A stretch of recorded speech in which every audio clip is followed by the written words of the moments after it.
በፓኪስታን እስላማባድ ለድርድር ለመቀመጥ ዝግጅት ላይ ናቸው። ከዚያ ቀደም ብሎም ፕሬዝዳንት ዶናልድ ትራምፕ ስለ ድርድሩ መግለጫ ሰጥተዋል።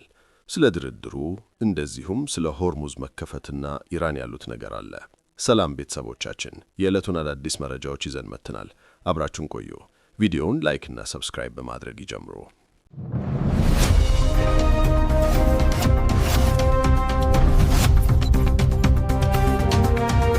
ኢራን ከዚህ በኋላ መጫወቻ ካርድ የላትም ሲሉ ትራምፕ መግለጻቸው ይታወሳል።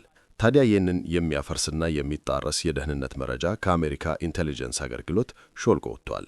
የኢራን ጦርነት በምዕራቡ ዓለም ውስጥ ከባድ መተረማመስን ፈጥሯል። አውሮፓና አሜሪካ እንደዚሁም አውሮፓና እስራኤል ከባድ የዲፕሎማሲ ጦርነት ውስጥ ገብተዋል። አሁን ነገሮች ተጋግሎ ሄዶ እስራኤልና ስፔን ከባድ የሆነ ዲፕሎማሲ ትንኮሳ ውስጥ ገብተዋል። ስፔን ቀደም ሲል ከጋዛ ጋር በተያያዘ አሁን ደግሞ ከሊባኖስና ከኢራን ጦርነት ጋር በተያያዘ እስራኤል ጠበቃ አድርጋ መኮንኗ ጠቅላይ ሚኒስትር ቤንያሚን ኔታንያሁን አስቆጥቶ በይፋ ተንቀሳቃሽ ምስል መልእክት እንዲያስተላልፉ አድርጓቸዋል። ነገሩ የከረረ ሄዶ ጠቅላይ ሚኒስትር ቤንያሚን ኔታንያሁ ስፔንን በተመለከተ በኤክስ ገጻቸው ባጋሩት የቪዲዮ መልእክታቸው ስፔን የእስራኤልን ስም እያጠፋች ቀጥላለች፣ የዲፕሎማሲ ዘመቻም ከስታብናለች፣ ከዛሬ ነገ ይሻላታል ብለን ብንጠብቅም አልሆነም። የስም ማጥፋቱ ቀጥሎ በጀግናው የመከላከያ ሰራዊት አባላቶቻችን ላይ ሳይቀር እየተሰነዘረ ነው። ይህም በመሆኑ እስራኤል እርምጃዎችን መውሰድ ግድ ብሏታል በማለትም ኔታንያሁ ስፔንን በእስራኤል የሚገኝ የሲቪልና ወታደራዊ ትብብር ማዕከል ያስወጡ መሆኑን አስታውቀዋል። በሌላ መረጃ የተባበሩት መንግስታት ዋና ጸሐፊ አንቶኒዮ ጉቴሬዝ አሜሪካና ኢራን ሊያደርጉ ያቀዱትን የሰላም ንግግር በበጎ እንደሚቀበሉ ገልጸው ሁለቱም ወገኖች በቅን ልቦና ወደ ድርድር ሊገቡ ይገባል ሲሉም በቅድመ ድርድር መልእክታቸው አሳስበዋል። የመንግስታቱ ድርጅት የጋዜጠኛ መግለጫ ንግግር ያደረጉት የዋና ጸሐፊው ቃል አቀባይ ስቴፋን ዱጃሪክ ሁሉም ወገኖች ይህንን የዲፕሎማሲ ዕድል በመያዝ ወደ ዘላቂ አጠቃላይ ስምምነት ለመድረስ በቅን ልቦና እንዲሳተፉ መጠየቃቸውን ገልጸዋል።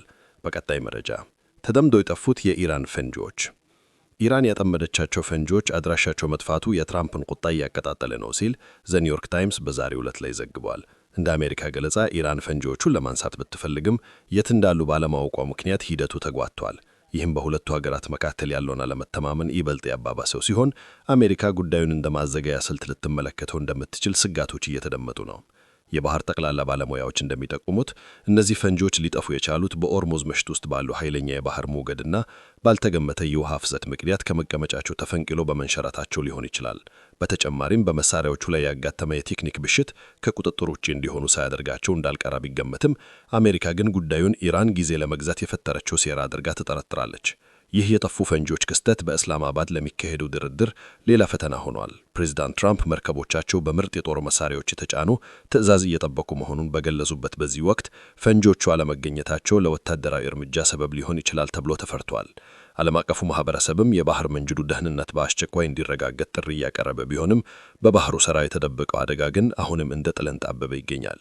የትራምፕ የጦር መርከቦች ወደ ኢራን። የአሜሪካ የጦር መርከቦች ድርድሩ ካልተሳካ ወዲያውኑ ለሚሰነዘር ከባድ ጥቃት ዝግጁ ሆነው ትዕዛዝ እየጠበቁ ነው። መርከቦቻችን በምርጥ የጦር መሳሪያዎች እየጫንን ነው ሲሉ ትራምፕ ጥብቅ ማስጠንቀቂያ ሰጥተዋል። በአሁኑ ወቅት በዩናይትድ ስቴትስና በኢራን መካከል ያለው ግንኙነት እጅግ አስጊ ደረጃ ላይ ደርሷል።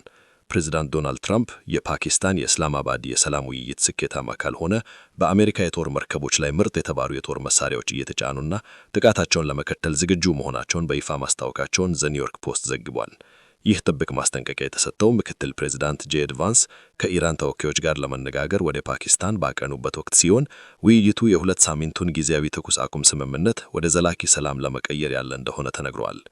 በኢራን በኩል የሀገሪቱ የፓርላማ አፈ ጉባኤ ሙሐመድ ባገር ጋሊባ ማንኛውም ዘላቂ ስምምነት የኢራንን ዩራኒየም የማበልጸግ መብት ማክበር እንዳለበት በጽኑ አሳስበዋል።